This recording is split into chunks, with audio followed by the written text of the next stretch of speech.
Well, thank you, Nathan. I'm thrilled to be here, and I'm thrilled to present Newfoundland and Labrador, one of my favorite places. We're having a very mild winter this winter here in Atlantic Canada, and so when I see that iceberg there, I think, what's that going to mean for the spring? Spring is the best time to visit Newfoundland and Labrador if icebergs are important to you.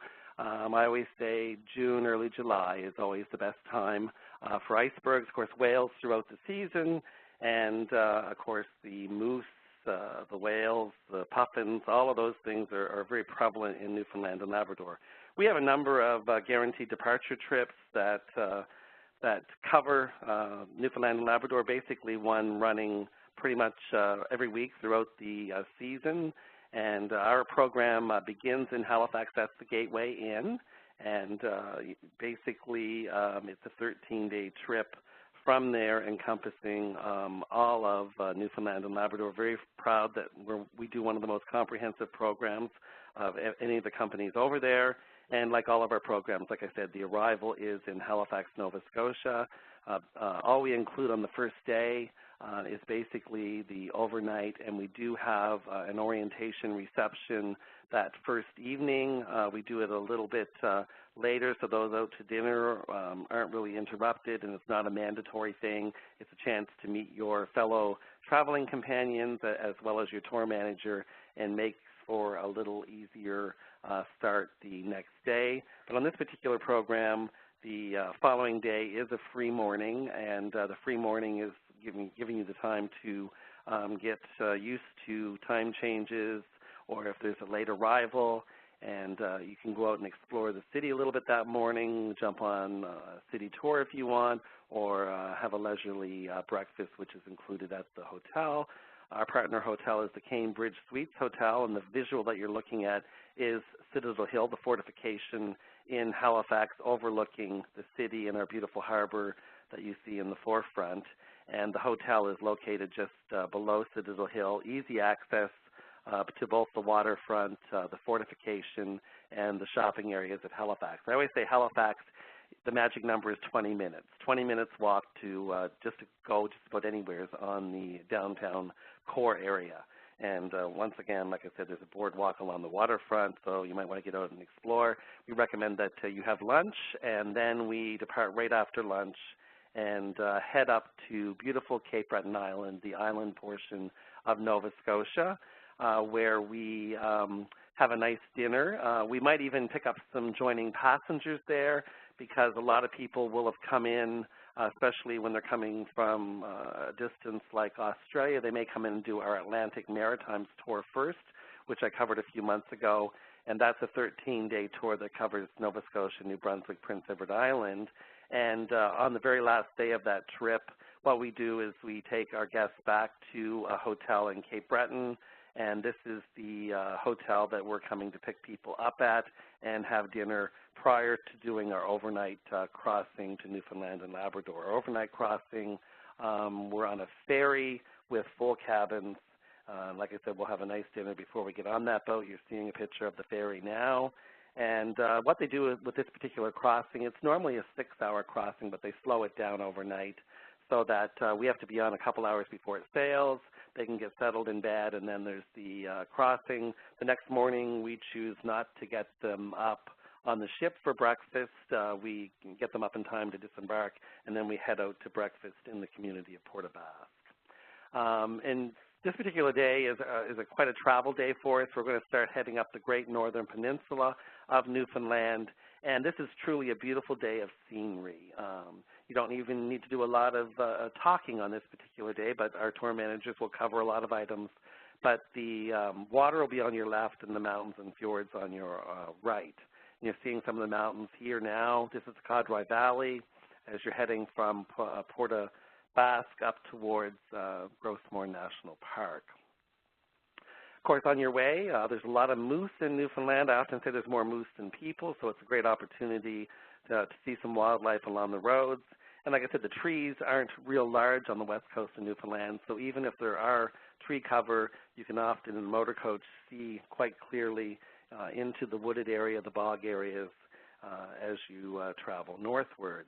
We're going to the community of Port-aux-Choix, and Port-aux-Choix has a National Historic Site that we're going to visit, and that pays tribute to the archaic Indians. It's a beautiful setting, kind of a barrens, like bedrock area, beautiful lighthouse, and a great museum that covers all of the many people that were hunters and gatherers and used Newfoundland for its fish stocks and whaling. All of that was very important in the early history of this entire region. We're going to stay overnight in the community of Port au Choix, which is the northern shrimp capital, so it's a great time to try some small northern shrimp, or more importantly, you may want to do something like moose or caribou. You'll find those on the menus. And the accommodations in Newfoundland and Labrador are predominantly family-owned. When people say, what is the caliber, I always say the best available in the areas that we're going. Very much family-run, hands-on, great cooks that know how to produce great food. Our seafood is king here with the lobster. Of course, cod is king.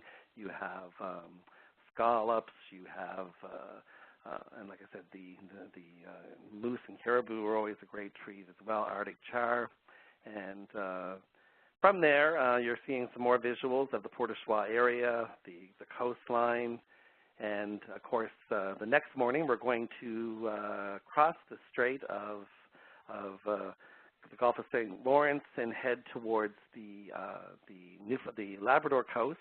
And it's a 2-hour ferry. We're going to go up to Red Bay, which is a UNESCO World Heritage Site that pays tribute to the Basque whalers back when whale oil was a very, very important commodity. This was a big whaling center and a beautiful community. There's the ferry that we take to go over, and this is the community of Red Bay, very much fishing, beautiful views, beautiful scenery. We actually stay over in Labrador for overnight, and then we return to the mainland of Newfoundland and head up to Lanceau Meadows en route to St. Anthony. And Lanceau Meadows, of course, was the first UNESCO World Heritage Site that was all about the Vikings. So the Vikings were first here. The original mounds are located on this site, and of course there's great interpreters like all of our national parks in Canada. And this being UNESCO has the added bonus of all of the things that go along with UNESCO site. You'll see some of the interpretation mounds, and we have a tour of the area. And then we go back to St. Anthony, and you see some Vikings here. And in St. Anthony, we overnight there in this beautiful community. This is along Iceberg Alley, so in the spring when the icebergs are plentiful coming down the coast, great opportunity to see them right from your hotel or from the hillside. And that evening we go out and do a Viking feast. One of the nice things about the Viking feast is it's an opportunity for you to taste and sample a lot of the indigenous dishes that go along with Newfoundland history, and you can do it all in one spot. So lots of choices there, and of course there's some animation about what it's like to live as a Viking. The whale watching is phenomenal, and like I said, the icebergs are great as well. We go out on a beautiful interpretive boat tour, and they always have iceberg ice on board, so you'll get to actually have that in your beverages. Then we come back and we do the Grenville mission. And Sir Wilfrid Grenville was a famous doctor that spent much of his time in the north, and all of his work associated with looking after the northern people, the coastal communities, and it really does a wonderful job telling the story of Sir Wilfrid Grenville. Once again, a nice visual of some icebergs. And then we're going to travel from St. Anthony back to a 2-night stay in Grossmore National Park. We stay in the community of Cow Head at the Shallow Bay Motel, located right on the waterfront. When you look out from your hotel, you can walk on the beach that's located there, beautiful sunsets. And like I said, we do a 2-night stay, great food there. They really know how to work with groups. They also have theater. The Grossmore Theater is located in the parking lot of this facility, and every night they have 1 or 2 shows that tell the story of the Newfoundlanders, and it's world-class theater right here in these communities. Storytelling is alive and well, and it's part of everyday life, music and entertainment, and you even have a lot of locals that come out to these productions, so you even get to meet people from the local community. And when I say communities, a lot of these communities, 200, 300, 500 people, so you're in very, very small centers. Grosse Morte National Park, of course, is a UNESCO World Heritage Site, and this year, for the first time, we actually, on our second day there, we have a complete day of touring in Grosse Morte, and this year we have two choices. We've always done a boat tour of Bon Bay Fjord, and starting this year we also have a boat tour of Western Brook Pond. The difference of the two boat tours is if you are a walker and like to get a little bit of exercise, the Western Brook Pond boat tour is a 45-minute walk out and a 45-minute walk back. That's the only way to get to that boat tour. So a lot of people choose to do Bon Bay. Both beautiful boats, both excellent experiences. The difference is the Western Brook Pond Fjord is a landlocked fjord, so you're never going to see whales or that kind of thing, but you're going to learn about the topography and the landscape, where the Bon Bay Fjord, it isn't a landlocked, so there often is whales. Of course, there's eagles at either spot, and both great experiences. If you choose the Bon Bay Fjord, we go over to do the Tablelands, and the Tablelands is the reason why it's a UNESCO World Heritage Site. The Tablelands is one of the few spots in the world where you can pick up and hold in your hand a piece of the Earth's mantle. The entire mountain is the Earth's mantle, and nothing will ever grow on it, but it is a beautiful view. You're seeing the other boat tour, which would be Western Brook Pond. That's the one you're going to walk into if you make that option. You come back to Shallow Bay Motel. Once again, dinner's included, and you may want to take in one of the theater productions or go into the lounge and listen to local karaoke. It's amazing. Like I said, the storytelling and the music is a wonderful thing about Newfoundland and Labrador. Some of the beautiful scenery you're going to see as we do that truly coastal drive going up and down the northern peninsula is really nothing obstructing your view. You got the beautiful water on one side and the mountains and fjords on the other. And from Cowhead, we're going to head now over to Gander. For a lot of people that don't have time to do the complete experience, we do offer an option where they can come and just do the Viking Trail. So if you were doing just the Viking Trail, you would have begun in Halifax, and your tour would be ending today as we drop you back at the airport in Deer Lake. There are a number of other people that come over and do the Grosse Morte portion and then do the rest of the trip. So if you don't have time for the full 13 days, we have 2 week-long versions. And, of course, you're traveling on the same tour, but you'll have people joining and leaving on this particular day. As we head over to Gander, we're going to change the landscape quite a bit. We're going to see a lot of trees today as we go into the heavily forested area of Newfoundland, where lumber and pulp are very popular industries as we head towards the community of Gander. A lot of people have heard about Gander because it was kind of the crossroads of transatlantic flight. During the days of refueling, Gander has a long runway, the ability to hold lots of planes, because this was a refueling spot for many of the flights that were coming across the Atlantic. And so that's what it was known for before the planes could go further. And during 9/11, that terrible day, a lot of planes ended up in Atlantic Canada when the airspace in the U.S. was closed. And Gander is one of the airports that accepted nearly 40 planes, many thousands of people when it only had a small population. And today there's a musical on Broadway called Come From Away that tells that story, which is doing very well. While we're in Gander, we do a day trip the next day out to the beautiful out port of Twillingate. Twillingate, once again, is along Iceberg Alley, another beautiful vantage point for icebergs and whales, and, of course, those beautiful puffin birds. A little peninsula community. We visit the museum there. We also go to the Prime Berth fishing exhibit where you learn how to fillet fish. You're seeing some nice visuals. The lighthouse is beautiful.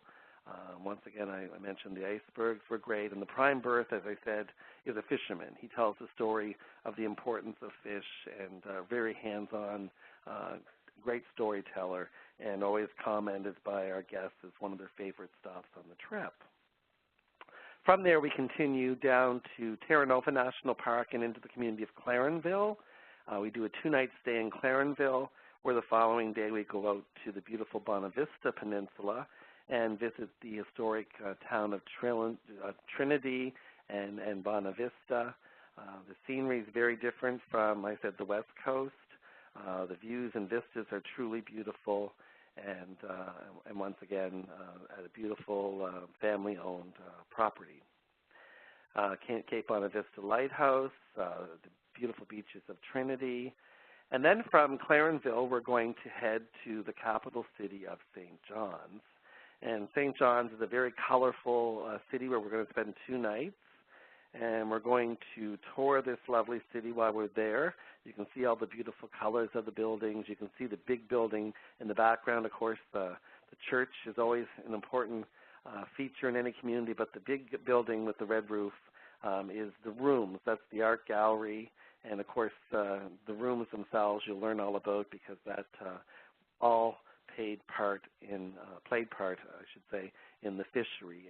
And when you were in the varying communities, that's where you would dry your fish, and you'll learn all about that. The beautiful little harbor of St. John's is a very small entrance. It's often, you can see cruise ships coming and going, many fishing vessels. You may even want to do another boat tour and sail in the harbor. We also go to the community of Kitty Vitty.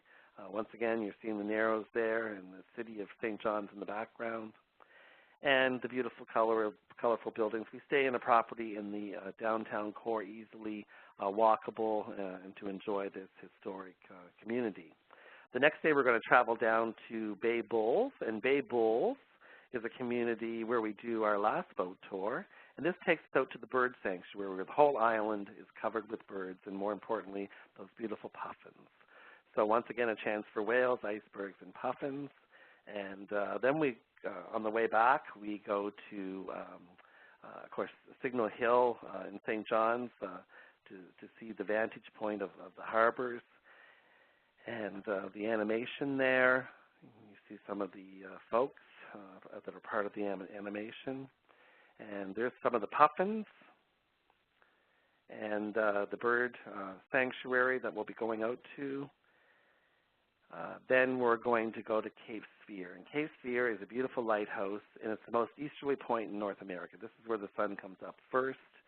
And then we come back for some free time to enjoy the city of St. John's.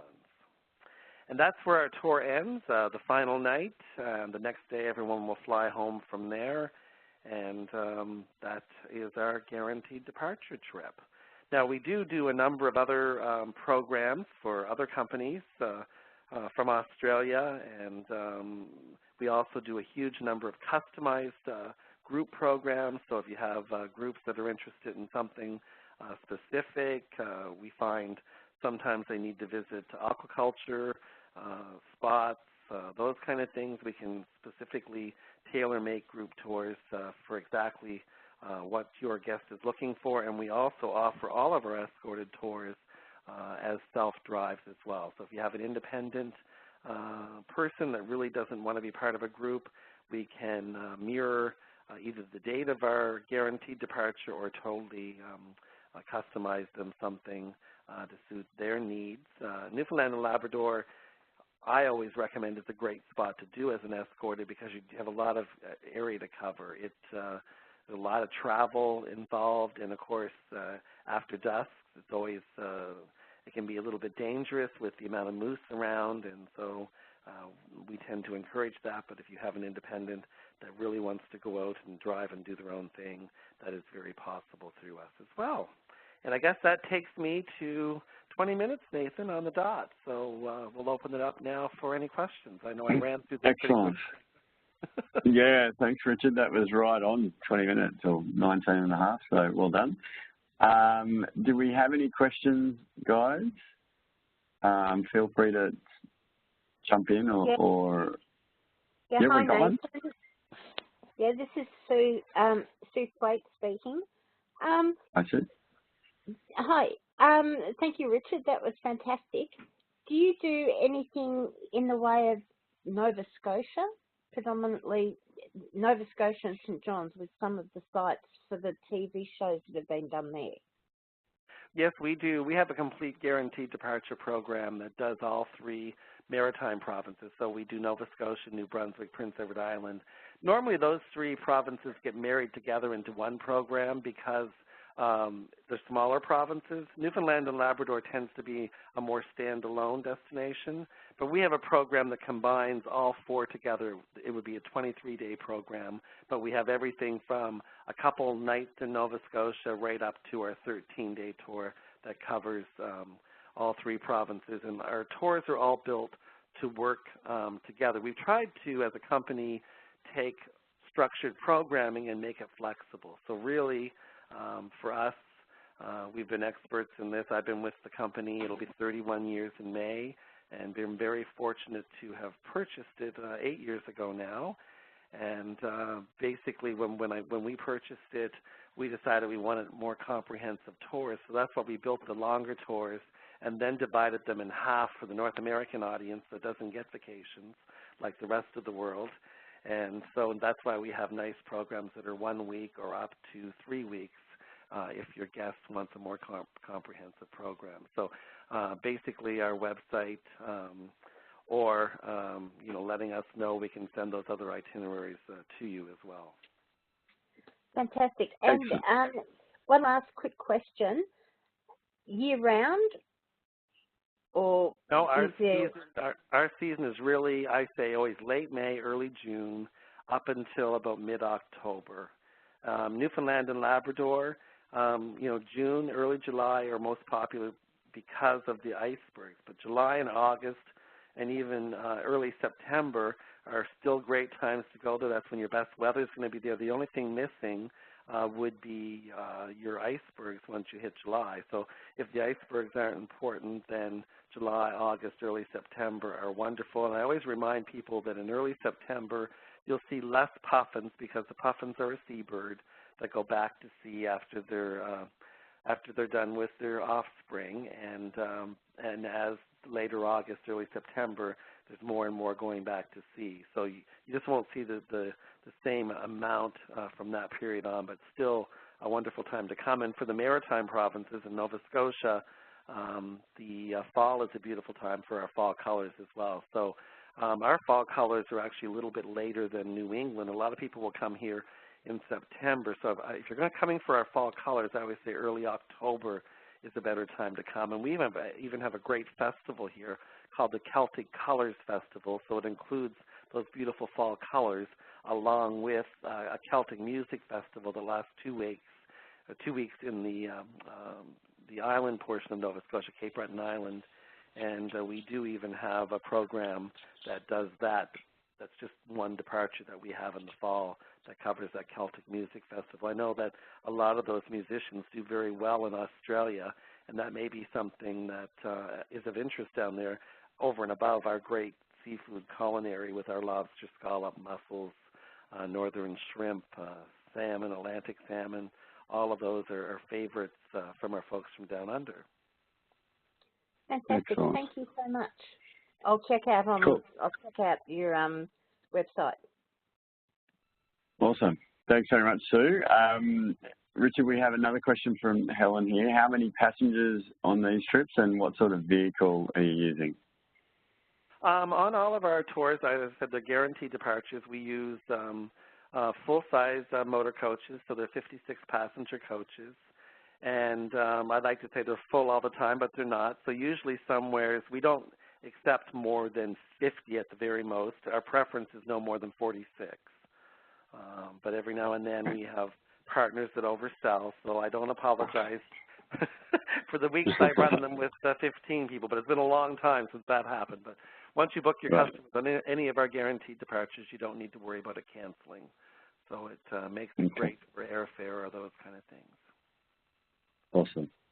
Okay. Now, we do a lot of customized programs, Nathan, for smaller groups. Yeah. The challenge we have here is smaller coaches. Really, we don't have a lot of smaller coaches. And those that we do have the truck chassis. So the ride isn't as comfortable as a motor coach. I make no apology for it, because if you have a smaller group, it's workable. But with the amount of distances covered, especially in Newfoundland, it doesn't have the same ride as a motor coach, is all I say. Yeah. Yeah. Okay, cool. Excellent. All right. I think that was all the questions we had. You had mentioned that there's a number of Australian operators that sell your product. So if anyone's keen to find out who they are, Richard will be in touch in the next few days once we send him all the details of everyone who's attended, and or you've got his email address there. You can contact him directly. And he can. Yeah, we have many partners, as you said, that sell us, and I'm always, careful not to, because I'm always going to leave someone out, and so there's, a lot of them that carry our guaranteed departures. Happy to help in any way I can in getting you in contact with the right person. Awesome. Okay, well, I think if that's it for the questions, we'll say thanks very much to everyone for attending. And hopefully we see you at the next webinar. Again, any questions you can shoot through later on, and we'll be in touch with the details and also the recording if you wanted to watch it again or pass it on to any of your colleagues. So thanks very much, guys, and we'll see you at the next webinar.